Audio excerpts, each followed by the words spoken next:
Bueno, gure azkenengo diskoa, esan genezake igual pixka bat gordinagoa dela, helduagoa dela, aurrekoa baino.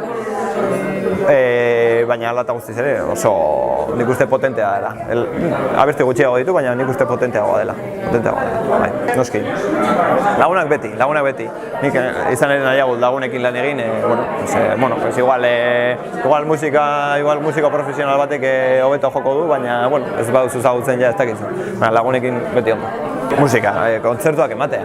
Azken batean nire aldetik behintzat, Zazkelekin nahi dudana da kontzertuak ematea. Osea, hau guzti hau da niretzako kontzertuak emateko bide bat. Orkrestatik bebe kalaifera.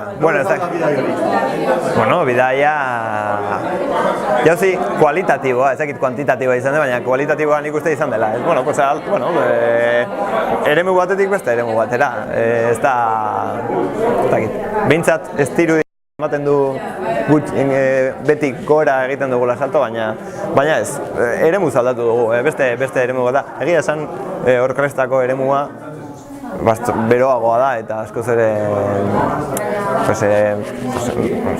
askoz lagun artean zaude, askoz ere hobeto bere kalaif igual hotzagoa eta dana profesional egia. Baina, biak ere ondo daude, bere kalaif ere oso esperientzia potentea da. Kalaifen bai, bere kalaifen zen dena oso profesionala zen, eta guk oso txapuzeroak ez, baina oso komodoak gara. Eta egia esan, gauzak oso ondo egin behar ziren, denbora batzuk bete behar ziren, eta baliabide asko zeuden, medio asko guri grabatzen, eta ondo egin behar genuen.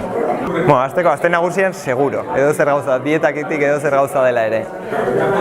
Biak aukeratu ditut, gau pasa egin, eta gero hurrengo goizean, gaitzeko zazpitan abestea, biak. Doblete egiteko prest, hemen baten? Ni beti, doblete eta triplete, ni horretara oso dituta gaude, ez daukagu bat ere arazorik.